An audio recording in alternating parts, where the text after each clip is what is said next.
পোলিস এবং নগর হল প্রাচীন গ্রিক সভ্যতার মূল ভিত্তি ও রাজনৈতিক একক, যা আধুনিক রাষ্ট্রবিজ্ঞানের ধারণাকে গভীরভাবে প্রভাবিত করেছে। সহজ ভাষায়, পোলিস বলতে একটি স্বাধীন, স্বায়ত্তশাসিত নগর রাষ্ট্রকে বোঝায়। পোলিস এবং প্রাচীন নগরের বিস্তারিত বিবরণ নিচে কয়েকটি প্রধান ভাগে আলোচনা করা হল। পোলিসের সাধারণ বৈশিষ্ট্য: ভৌগোলিক গঠন। প্রতিটি পোলিস সাধারণত একটি সুরক্ষিত পাহাড়ের চূড়া, অ্যাক্রোপোলিস, এবং তার চারপাশে গড়ে ওঠা সাধারণ শহর ও কৃষিজমি নিয়ে গঠিত হতো। স্বায়ত্তশাসন। প্রতিটি নগর রাষ্ট্রের নিজস্ব আইন, মুদ্রা, সেনাবাহিনী এবং শাসন ব্যবস্থা ছিল। সীমিত জনসংখ্যা ও আয়তন। আধুনিক রাষ্ট্রের তুলনায় এগুলো আকারে অনেক ছোট ছিল, যাতে নাগরিকরা সরাসরি শাসনকাজে অংশ নিতে পারে। নগরের অভ্যন্তরীণ কাঠামো। অ্যাক্রোপোলিস। এটি নগরের সবচেয়ে উঁচু এবং সুরক্ষিত স্থান।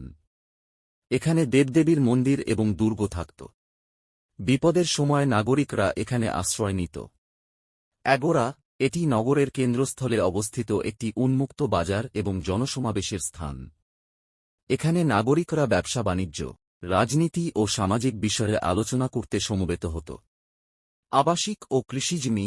দুর্গের বাইরে সাধারণ মানুষের ঘরবাড়ি এবং তার বাইরে খাদ্য উৎপাদনের জন্য কৃষিজমি বা গ্রাম থাকত। প্রধান দুটি পোলিসের উদাহরণ: প্রাচীন গ্রিসের শত শত পোলিসের মধ্যে দুটি সবচেয়ে বিখ্যাত ও বিপরীতধর্মী নগর রাষ্ট্র ছিল। অ্যাথেন্স। এটি ছিল শিল্প, সংস্কৃতি, দর্শন এবং বিশ্বখ্যাত গণতন্ত্রের পীঠস্থান।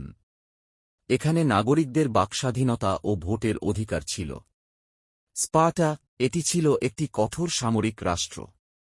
তাদের সম্পূর্ণ জীবন ব্যবস্থা যুদ্ধ এবং কঠোর শৃঙ্খলার ওপর ভিত্তি করে গড়ে উঠেছিল। পোলিসের সামাজিক শ্রেণীবিভাগ: নাগরিক, কেবল স্বাধীন, প্রাপ্তবয়স্ক ও স্থানীয় পুরুষরা নাগরিক অধিকার ও ভোট দেওয়ার সুযোগ পেতেন। মেটিক বা বিদেশী, যারা অন্য অঞ্চল থেকে এসে ব্যবসা বা কাজের জন্য বাস করতেন। তাদের রাজনৈতিক অধিকার ছিল না।